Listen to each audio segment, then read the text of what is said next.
I turned round in what may well have looked like terror. A small white triangle sits cross-legged by the road. It's the Arab. When the dogs attacked, he had the bravery to run on instead of backwards. He'd lost his sandals and his feet were causing him pain. The dog at the guard post had also attacked him, but he was here, trembling, more terrified than before, but here. Only an Arab. Perhaps they'd have let him through anyway. I don't suppose the Arabs in the hills around us had passports. And it's his desert. Morocco's his desert, Algeria's his desert, and Tunisia's his desert. The Arab was here before customs posts. He holds my hand tight. He wants water and drinks long from my supply, stopping from time to rest his tortured feet. We struggle on downhill. Shepherd's dogs bother us, coming onto the road after us. I prepare to use my sleeping bag as a weapon again. The Arab's nerve goes. He lengthens his side with a sort of Groucho-marked crouch, and off he goes downhill in his white nightie. The dog follows, and I come to the rescue with my sleeping bag. The drums are still beating behind us. The Arab, trembling like a leaf, tells me not to talk French, just to listen while he speaks Arabic. He thinks it's safer. I've no idea whether he's right. The Tunisian customs came in sight, and I leave him to rest before he crosses the fields. As it happens, there are no dogs this time, just 3 sleepy customs men. They're a bit belligerent at first and keep asking if I'm alone.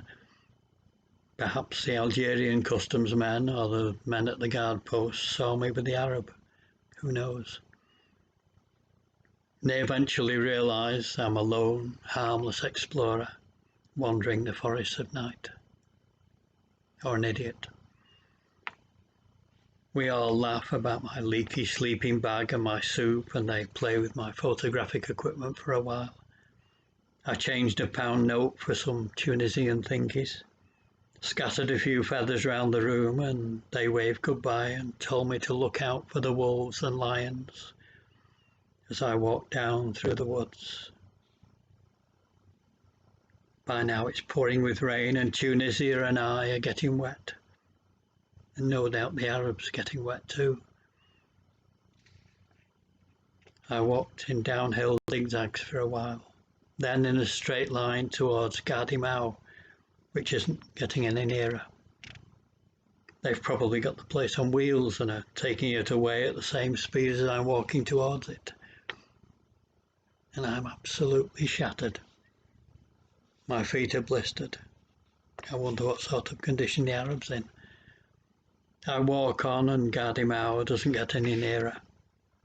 And there hasn't been a car for about 6 hours. And if one comes, there's no guarantee it'll stop. Home's looking very far away in the cold rain. Finally the village comes in sight, and shortly after there's a roundabout at the eastern end of the village, where the road to Tunis slips back into the trees and sleeps on in the darkness. I got into my sleeping bag on the grass of the roundabout. The rain had eased off, and a line of small shrubs hid me from the biting wind.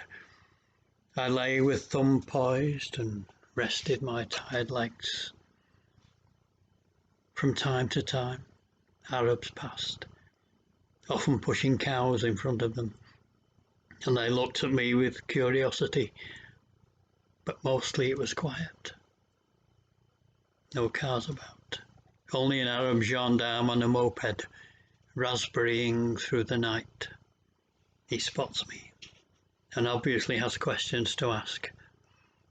I get my questions in first. Bonjour, constable. What time's the next train to Tunis? And how much is the fare? He's baffled by my relaxed manner and the fact that I'm lying on a roundabout waiting for a train.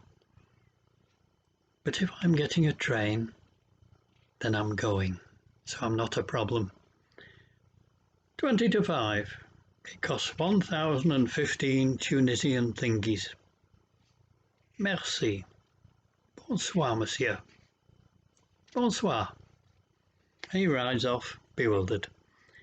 But the fare's 1,015. I have 998. Bugger. And if I haven't got a lift by morning, I ought to get the train.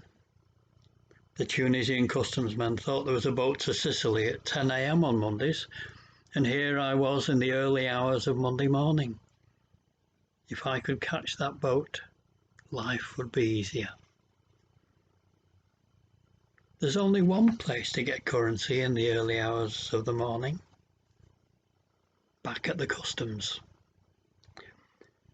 I hid my sleeping bag under a weeping wet willow and walked, still weary, back up the long, dark hill into the freshly falling rain. Customs men woken at 2:30 a.m. to change money are not cheerful people. But they obliged, and wet, apologetic and grateful, I walked again the long road to the village, which again walked away from me as I did so. I gathered my sleeping bag and hobbled to the station. I saw the Arab, limping and not at all well, in the village. So he'd made it to Tunisia, which was, he said, a good country. At the station I bought a ticket, made some soup, washed it down with railway cafe au lait and boarded the train. I was surrounded by an Arab family. The father spoke a little German, so I had to speak that language again. The rail journey was totally uneventful. Serves me right for paying for it. However, I arrived in Tunis at 8:30 a.m. and had some sort of chance of buying a ferry ticket and finding a ferry by 10 a.m. Before I get a ticket, I need to change more money. I ask a local about the ferry and he gives me directions to the appropriate travel agent. I rush into a bank, but in the bank, everything happens with slow precision. And when I reach the counter, they don't take British currency. Try the British bank. Reasonable, I suppose. But the British banks are overflowing with the British. I'd be here hours. I try another. Cooks. No, they don't change currency. The bank next door, the Union Internationale des Banques. In I go. 9:25. There's a queue. The girl accepts my notes and gives me a slip to take to another guichet. By 9:35 I have my Tunisian thingies. Back to Cook's. The next boat to Sicily's Tuesday. I don't believe it. I rush to another travel agency. When's the ferry to Palermo? Dimanche. Dimanche? Can't be. They told me Tuesday at Cook's. No, definitely Dimanche. Back to Cook's to see where they got their Tuesday morning from. Yes, it's Tuesday. I ask for a ticket. You get it from the company offices, and he directs me to the Avenue de somewhere or other. Tuesday? No ferry to Palermo on Tuesdays. It went on Sunday. Next Sunday's the next one. As I leave the office, I spot a map of the ferry routes. There's the one to Palermo, and there's one to Trapani. Trapani. The bloke at Cook's mentioned Trapani. Back into the office, eager but ready to be disappointed again. How about Trapani? Is there a ferry? Yes, Tuesday. I ask for a ticket, and he sends me next door. On the way I see a price list and I've barely enough when I bought the ticket. I've got about 2 bobs worth of Tunisian small change left, plus the 500 Moroccan dirhams I had left, which can't be changed outside Morocco, so I'm probably stuck with them. 2 days to kill and no money with which to kill them. Might as well do a tour of banks with my Moroccan notes. No harm in trying. First stop, the Union International de Banque. Nope, they don't take Moroccan currency. However, there's a sign on the counter which says, "We accept Barclays traveller's checks." I don't have any of them, but I do have a checkbook and a Barclays card. And I exchanged the cheque for £20 worth of Tunisian thingies. Dirhams they are, like the Moroccan and Algerian currencies. They're French francs by another name. People still spoke of them as francs and centimes. Those who remember the devaluation of the franc still spoke of old francs. I can now breathe a little easier in my new state of faint prosperity, and I seek lodgings. A gendarme directs me to the Hotel Milano. Par là, puis à gauche, under the archway, et puis tout droit for some considerable distance. And under the archway into the Medina I go. The Medina at Tunis is like all the others, a vast maze. I ask at frequent intervals for the Hotel Milano, but nobody's heard of it. Either the gendarme's a great expert on cheap hotels, or he's the owner's brother. Eventually I find a postman, and he knows where it is. And the room's about 60p a night. Can't complain about that, can I? The door didn't lock.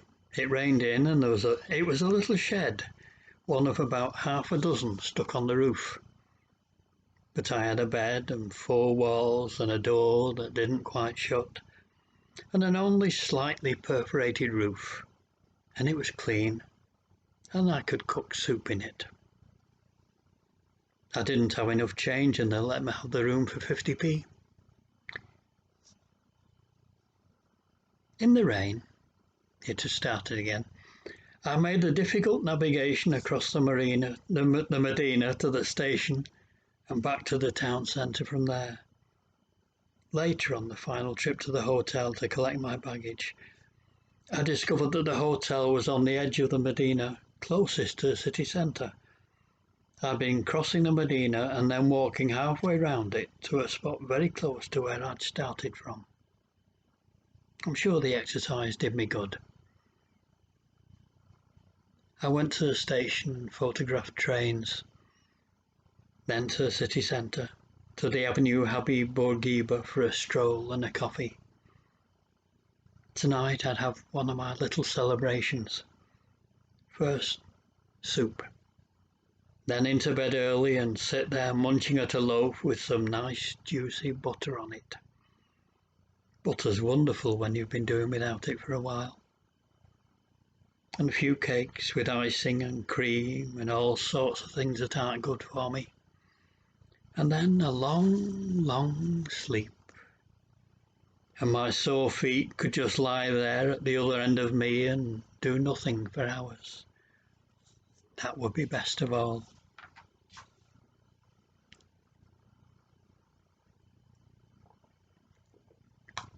Next, I wandered the Medina, photographing the merchandise in the semi-darkness and rain, and talking to the stallholders. In other Medinas, they sort of grab you and thrust all sorts of expensive and quite useless objects at you. You say, "I've got no money," and they say, "Just for interest then," which means you're not going till you've bought something.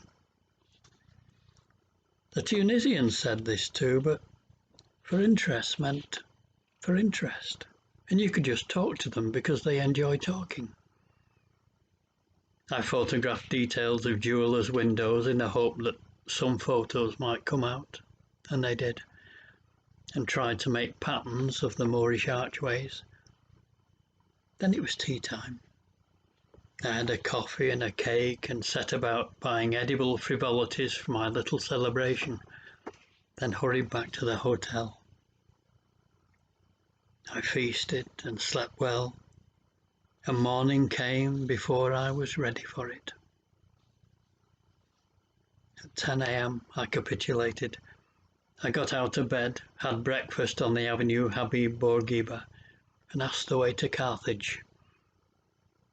The trains, electric tram-like vehicles to Carthage, depart from the Gare TGM, which is a large cage with a railway next to it. People with tickets are put in the cage until the train arrives. It makes you feel like a lion at Chester Zoo or a Christian in Rome, preparing to do unarmed combat with a hunger-crazed electric train. It arrived and swallowed us all. The tramway passes along a long causeway over the Lac de Tunis, a great lagoon in which Arabs wade and dive for something or other, to La Goulette at the seaward end, growing as a port as Tunis declines, to Carthage, now a disappointing white residential suburb, past the Presidency, to Sidi Bou Said and La Marsa. I went first to the beach of the Hotel Amilcar and bathed again. I returned to the beach and lay on my back amongst the flotsam and jetsam, which was mostly filter-tipped. What a wonderful and lasting impression we're making on the world. Occasionally a middle-aged lump of pale flab from the hotel oozed by and gave me a "this is a private beach" look. Eventually I went looking for bits of old Carthage. They've all got walls around them and you've got to pay to get in. The Roman remains are bits of pillar about a foot high. Nothing to write home about. Big lorries and big workmen wander about, converting them into a building site. Soon I was on the train back to Tunis. I returned to the hotel, collected my baggage and walked back towards La Goulette on the boat.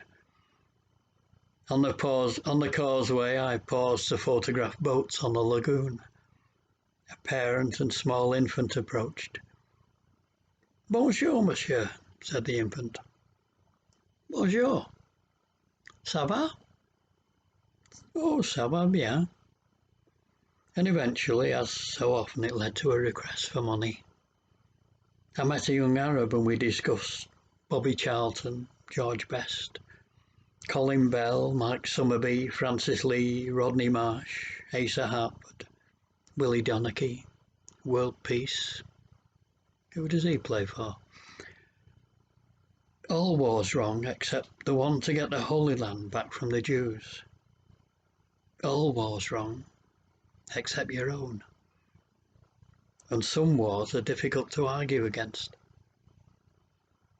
At La Goulette, I and a number of well-equipped American hitchhikers, with bright anoraks and the stars and stripes on their rucksacks, marched into the departure hall, running the gauntlet of Arab kids after our small change.